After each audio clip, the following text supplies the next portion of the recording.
Hey, Eric here with 30x40 Design Workshop. Answering your questions today, quick fire style, so I can be sure to get to as many as possible. Now, I saved the best and most upvoted question for last, so be sure to stick around to the end for that.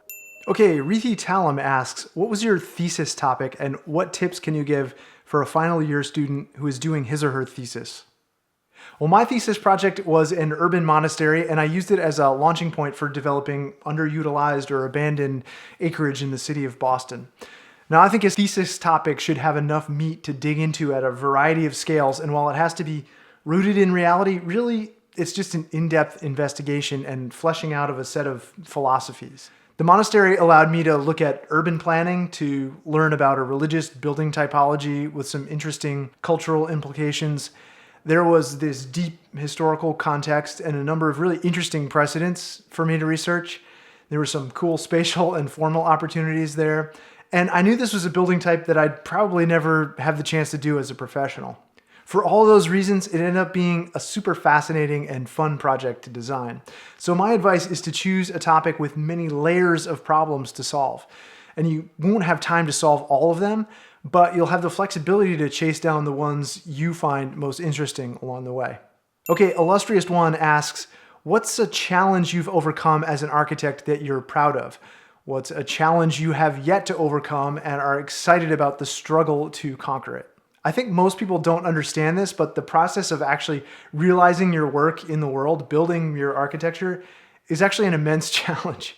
Seeing your ideas through from concept to finished architecture is insanely rewarding because you have to navigate this seemingly impossible set of demands from the client, from the budget, the contractors, regulatory agencies, and even your own shortcomings. And that's sort of a cop-out though, because every real architect has to do that. So I'd have to say starting my own practice was probably my biggest challenge to date. Just trusting that I could support my family all the while doing something that I loved is in itself immensely rewarding. And it takes constant care and feeding. It's still a struggle, honestly, that I face each week as I figure out where to head next. In terms of a near-term challenge, if you've been following this channel, you'll know that I've been investing a huge amount of time and energy here, working to get to 100,000 subscribers as my next milestone. And I'm excited by the possibilities of where that will lead. So lots of big plans there in the future. Manda Eva writes, did you always know you wanted to be an architect? And what advice do you wish you had when you first joined architecture school? For the most part, I knew I wanted to be an architect, but quite honestly, I had very little idea about what was involved in actually being an architect. If you watch my short film, A Choice to Make, you'll learn more about my journey. When I started architecture school, I was absolutely terrible.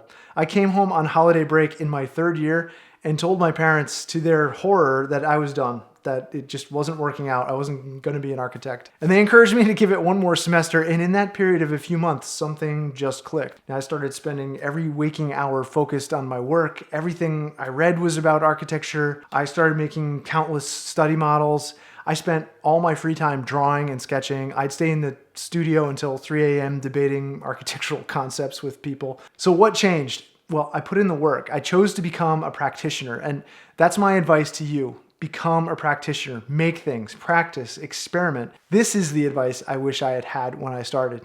Take this seriously. No one's gonna force you to become an architect. You have to put in the work and you have to really want it. Oshiad asks, how do I get a feel for dimensions, room sizes, etc.? I recommend starting by learning the sizes of the spaces around you first. Take note of how high the ceilings are, how wide the corridors are. Build up this mental catalog. You can use modular materials like floor or ceiling tiles to gauge roughly how big spaces are, but I also always have a small laser measurer in my bag with me. Here in the studio, I've subdivided the space precisely for this purpose so I can show clients, okay, here's what a 12 by 12 room would actually feel like, or that's an 8-foot ceiling, but if you expose the structure, it actually feels a little taller. Another thing I often do is to use painter's tape to lay things out. Let's say it's a window opening and I want to show the difference between two different sizes. I'll actually tape them out on the glass here. And when you're drawing, always use scale elements in your sketches, in plans, sections, and perspectives. You want to add people, trees, furniture, all the objects that we relate to as humans. This can really help you get a feel for room sizes and dimensions too. Question from Krishna, is Photoshop important? And if so, to what degree should I learn to use it? Well, it's very important. There isn't a week that goes by in my practice that I don't use Photoshop. Like any software, it's a tool you can use to communicate your ideas. Tons of stuff to learn the basics on how architects use it here on YouTube. Show It Better and Archi9 Visualization are two good channels to start with. Connell Gifford wants to know, out of all of your projects that you've done, which one is your favorite? That's easy. The next one. Jose asks, in your opinion, what does it take to be a Pritzker Prize winner? And how does the world start noticing great architects? Well, the simple answer is by doing good work. Now, I don't think you should look to prizes for validation necessarily. Of course, recognition is nice, and I enter competitions like many architects do, but the fact is, there will only ever be a very few Pritzker Prize winners in the world. So even when you're doing good work, you probably won't receive the Pritzker. The second part of the question is more important and interesting, and I think relevant to all of us. The world notices how good you are when you've put in the time. Become a practitioner, execute, deliver, make things. The more things you make, the more you'll realize that the last things you made weren't as good as you probably thought they were, and you'll start to make better things. I think too many people want the reward part without actually doing the hard work part. The reward comes only after you've put in the hard work. Okay, she wonders, how did you get interested in architecture?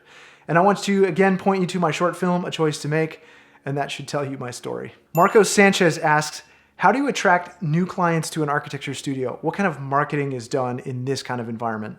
This is a great question, and it's something that's not taught in schools. Marketing at a basic level is getting someone's attention. You want to get in front of people who are buying and sell them the things you make. Now, I use a combination of my website, YouTube, Facebook, LinkedIn, Amazon, Instagram, and Pinterest to market my business. You should check out my books for detailed marketing plans, and I'll link up a video in the cards of some recent marketing advice I had for a viewer, so check that out for a really detailed breakdown on marketing. Ali asks, can you recommend any good books to improve my drawing and my architectural skills? For the basics, I've always liked Frank Ching's books, Form, Space, and Order. There's Architectural Graphics, there's Design Drawing, and there's Building Construction Illustrated. That should get you started. Also, you can check out this video with my essential recommendations. Ithelween Shadow Song asks, how do you learn to build? How do you get to the point where you have enough knowledge to design your own projects? Experience. There's really only one way to learn this, and that's to work for a firm that's building the kinds of buildings you want to do and study how it's done. Much of what you'll learn after school is focused on how to put a building together. What I've learned is that it's as much about sequencing of the building trades and how materials come together as it is about anything else. And this will ultimately affect the way you design too. Joseph Van Wagener asks, do you have any advice for someone pursuing architecture but is colorblind? All right, I'd suggest that you accept it as a part of who you are as an architect. I know there's software out there to aid those who are colorblind and other visual aids. I'm sure you're familiar with these, but I'm not sure that's entirely useful or even the point. Use what you've got to make the things you don't. Clarissa Padilla, I hope I pronounced that right. She asks, what do you do when a client won't approve any design you throw at them? For the past 2 weeks, I've made 5 sets of concept sheets for my professor, and it's gotten me nowhere. Wow, 5 concept sheets and nothing. All right, you only need one good concept. So for you, perhaps focus on quality instead of quantity. Now you can get stuck in a rut, and I know that can be hard to extricate yourself from. And if this is you, you might try one of my favorite apps, which is called Oblique Strategies. Now this of course happens in practice too, and it can be just as stressful. I usually try and show my client something expected, something unexpected, and then something in between. And this range of possibilities lets you guide them from something they were anticipating to something they probably weren't, and then hopefully you can land somewhere in between at a place just comfortable enough for them to buy in. By the way, in the comments section in last week's video, other pros have weighed in on this question with some really valuable insights, so you should check there too. Dovik asks, can you help me install ArchiCAD 20 on my Mac? No. Brian Ortega asks, how much do you use video editing for architecture? I'm studying architecture and I haven't found a way to connect both things, but really want to. Brian, I use it every week in my practice. I'm transitioning over to using all video for my client presentations now. And I really think they should be teaching this in school if they're not already, rather than straight pinups of drawings on the wall. Storytelling through video is relatable, efficient, and it's really effective. So connect your two interests by learning to tell the story of your work in video form, like a short film or a documentary. Ask yourself how you would do things differently if you only had video to rely on. And some interesting possibilities open up, right? Is anyone else doing this in school right now? I'd be really curious to know. Obviously, I'm biased here, but look at any online social platform right now and see how much they're pushing video. And I think you'll realize this is a huge opportunity for you, all of you guys out there watching, a blue ocean strategy. Okay, and we'll end with Greek gods question, which is my personal favorite. As a student, what other activities can I do to learn the things which will actually help me in my career?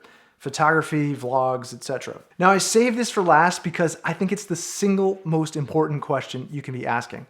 I don't care if you're in architecture or if you're an unemployed coal miner. If you take away just one thing from this video, it should be to build meta skills. Meta skills are skills that confer advantages to your entire life, and that's what Greek god is referencing here, I think. Communication meta skills like writing, photography, videography, drawing, and verbal presentation skills have far-reaching benefits in your life because they can be applied to any path you choose in the future. And each of these requires that you learn how to tell good stories. So I think you've already recognized that photography and vlogging are forms of this kind of meta skill. Something like vlogging or creating videos in general develops all these. It hones your planning and scheduling skills, your writing skills for the script, your verbal skills to deliver the presentation, your photography and graphic skills to craft interesting visuals. Then you'll have to write an engaging headline, create a visually compelling thumbnail, and you'll need marketing skills to figure out the best way to deliver it and to build an audience. Then there's this immediate feedback loop. Either it resonates with that audience or it doesn't. Thumbs up or thumbs down. When you get used to making, iterating, and delivering things consistently, you have a competitive advantage over everyone else who thought it was just too much work. Now, buying a camera and forcing myself to figure out YouTube was the single best meta skill investment of the past 5 years, unquestionably, hands down. It's made me a better architect. Now, you don't have to rush out and buy a DSLR and fancy lenses. Chances are you already have a really good camera in your pocket. And so I would say use what you have. Now, I'm really sorry I couldn't make it to all the questions you submitted. I do appreciate all of them, and I'm happy to do this again soon if you liked it, so please let me know in the comments. If you did find this useful, please smash that like button below. As always, thanks for coming back here each week. I appreciate you guys. Cheers.